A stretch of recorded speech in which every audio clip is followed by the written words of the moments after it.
My daughter got really sick. At 7 weeks, she started coughing and was breathing really fast.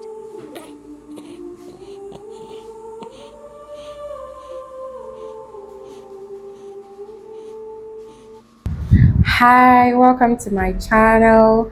This video I said I was going to make it to tell you why I've not put my son into a proper school at this time. A lot of people ask me, why is your son not in school yet? Why? I'm like, no, not yet. He's going to be in school when he's 3.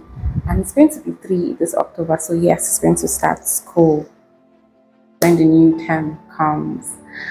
Please don't mind my eyebrow. I just did micro shading at Green-Orizu Beauty Hub and it's still fresh. It has not dried out, so it's like I'm going to do a video on the process and all that so that you know why you should do your brows at Green-Orizu Beauty Hub. Yes, you should. So yeah, back to the story. I didn't put my son in school, and that's why I've been doing a lot of teaching for him at home, even though that's not even the main reason. I teach him at home because I want him to be an active learner. I want him to be a curious child. Learning is never enough. You can agree with me on this, because as a child too, I was very curious. I read a lot. I read any and everything I saw, and I want my son, I want my daughter to be very curious. I want them to be self-taught. Let them just be bookmongers and grab anything they can learn. So at 7 weeks, my daughter got a typical pneumonia. It's basically infection of the lung gotten from a virus. When my mom came for Omugo, she was like, why haven't you put this boy in school? He's obviously very active. You need to put him in school. This, blah, blah, blah, blah, blah. I'm like, no, not yet. We're doing learning at home and it's enough. What are they even going to do there? I don't really see the need. She goes, no, I finally succumbed. Put him in school. He was really excited when I took him to school that time. Really excited. But the thing is, whenever he comes back from school, first thing first is he needs to take his bath. Because my son really, he always wanted to kiss his sister. It was as if he was more excited of the baby than I was, me, the mom that gave birth to her. He always wants to kiss me, he always wants to touch her. She just wants to be near the girl. So because of that, and in fact, even anytime he comes back from school, first thing he takes his birth. First thing he takes his birth. But I can't really tell how my daughter got this virus, because I don't even have visitors. Well, not the people, we don't have a lot of visitors. My husband is not, we don't even, if anybody's coming, we'll sure know that somebody's coming. Within my second baby, people didn't visit me as much as when I had my first child. So I barely had visitors at the time. So I only said, no, this must have been from my son's school, something from the school. So at 6 weeks, I think my daughter had a little cough. So I'm that kind of mom that any small tiny thing that I'm not sure about, I run to the hospital or the healthcare center, because it's a place I always go. They have doctors there that can attend to you very fast. Anything like this, I've gone to ask. I've gone to see them. So then I went to give her drugs and she was nebulized. Then next week, that was on a Friday, her baptism was supposed to be on a Saturday. So that Friday morning, she was breathing abnormally fast. I started counting her breath. It was higher than the normal rate. So I first called my mom, I told her, then I called Nurse Aisha. She is oh my God, she's like my mom. She's like a mom to me. She's always there anytime I ask questions to ask on my son and anything. I hope she never gets tired of me. Thank you so much. So I called her even before she said anything. I said, Mommy, let me just send you a picture, so a video, because I don't think this is normal. So when she saw the video, she just said, please run to the hospital. That was the word she used, run to the hospital. So I grabbed everything, packed everything in the car. I dropped my son at the school, and then me and my nanny just headed to the hospital. Nobody prepared me for, if in fact, if anybody told me that I was going to be in that hospital for 9 days, I wouldn't believe. So when we got to the hospital, we were admitted. Nurse Aisha made all the necessary calls, but she wasn't around, so she made calls. She tried for us, and we were admitted. There was no bed, but luckily for us, someone was discharged, and then we got to bed and we started treatment immediately. FMC is very, their pediatrics is good. They have good doctors and that. So my daughter was put on oxygen. It was really sad for me to see. My daughter had all the tubes in her nose. She wasn't meant to suckle, so I had to always, pump the breast milk. That wasn't new to me, because anytime I'm on maternity leave, I always pump to keep enough for when I start work. So at every point I was pumping breast milk. My daughter was really uncomfortable with the things, with the tubes in her nose.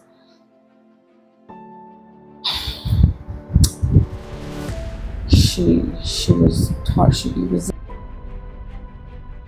was really uncomfortable with the tubes. The tubes are always in her nose. She was on the oxygen for 7 whole days, so the tubes were always in her nose. And even when she was being nebulized, the thing has to be on her nose, and nebulizing was also very uncomfortable for her. You could see it. And she was always wanting to suck, but I can't give her the breast. I can't put her to breast, so it was traumatic for me. I had a lot of mom guilt, like, how did I let this happen? What did I do wrong? I didn't let her get cold. I was just going through the whole time. I didn't do, like, what did I really do? I was feeling guilt, like, how can a little baby like this be facing all this? How did I let it happen? Did I not beat her? Well, then the water was obviously so hot, My mom-in-law was really there for me. She was always coming to check, like, I don't know, she was there. My sister-in-law, Dr. Green-Orizu, you're my backbone, you're one of my backbones. She was always there, making sure, asking the right questions, asking the doctor's questions. Thank you, Jane. You're awesome, right? I don't know what I would do without you. So basically, but the hospital environment is not friendly. I can remember the 4th day a child in my ward died. I mean, not the ward, because the 7 whole days my daughter was in the oxygen, we're in the emergency ward. We stayed there so that we would get enough attention. So we were in the emergency ward for 7 days. They were giving, every time the oxygen finishes, they replace it. My eyes was always on her. My eyes was also always on the PAP. There's something called PAP connected to the oxygen, so I make sure that it doesn't fall off or something, because it fell off a few times. So I didn't want any story. So my eyes was glued to my baby, and my mouth was filled with prayers and the word. So that 4th day that someone son died, it was heartbreaking. Like a mom losing her child, you know, like I cried. My nanny cried. I told her, go, just go outside, take off, just one, just crying. Everybody was crying. You know, in the hospital, you see kids going through one thing or the other. And you're praying, like, God, help these kids. Please let them get out of this place. They don't know anything. They don't deserve this place. You're praying for your kid. You're praying for another person's kids. You were like sympathetic to the moms. When I say that has been the most traumatic part of my life, I am not exaggerating. It is basically the most traumatic time of my life. No, I don't even like looking back on those pictures. I just look back on them because I really want to be grateful to God for letting me go through, like, get through that part, and my daughter getting through that part. So, like on the 8th day or about the 7th day, when the oxygen was removed, and then I could eventually get to breastfeed her. You know, they said we were supposed to do a heart test so that we'll be sure that there's no hole in her heart. What? I mean, the day I really cried was the time when we went for the test, the heart test. I think it's called ECG or something, because they said we'd do the test and then we do the scan. And then my daughter there was a lot of plugs on her body. That sight, putting on the plug, seeing it, I cried. Like, I literally cried. Tears was uncontrollable coming down of my eyes. Like, what did I do? Why? God, please, whatever I did, forgive me. I don't know what I did, but I must have done something wrong for my daughter to be going through this. I mean, I would be wearing her tons of clothes if it's cold. If my son is not going to go to, I think that was the point that I said, even if whatever happens, my son is not going to go to school until he's 3 years old, and she is at least 1 year old, 20 years old. No. That day was sad for me. Seeing those plugs on her body. It was just test, but I felt like it was a whole lot. You know, I'm a very strong person, but maybe the tiniest thing will trigger me, you know, because I feel like the plugs was too much. Like, why would this?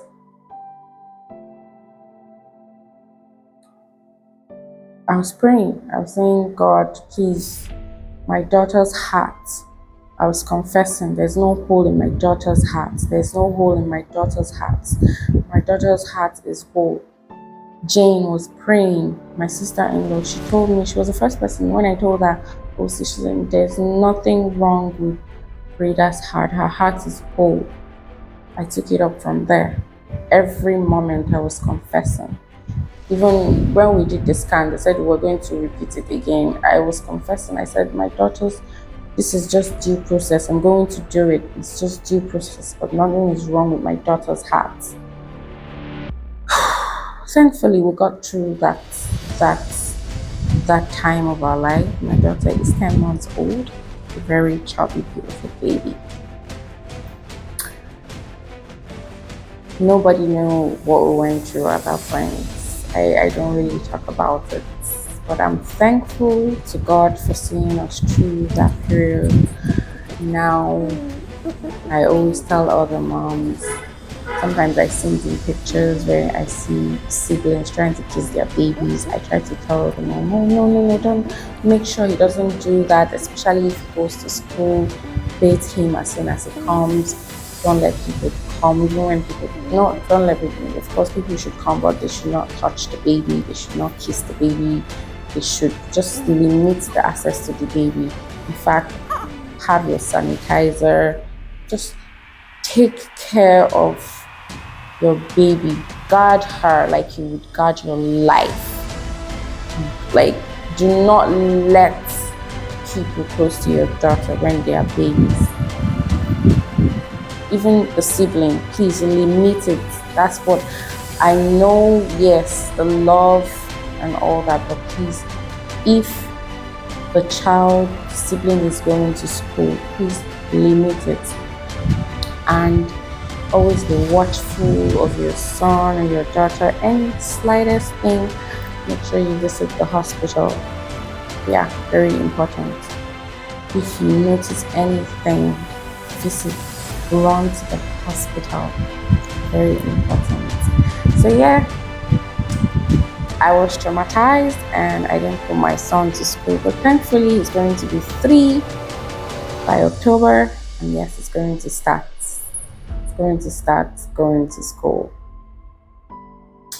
And then my daughter will be 1 at that time too. Of course, we'll still be taking extra care and all that. So that is it. Thank you for listening. Please subscribe to my channel. Stay tuned for more. Ask questions, engage, let's connect, let's network. Follow me on my other social media platforms. Thank you.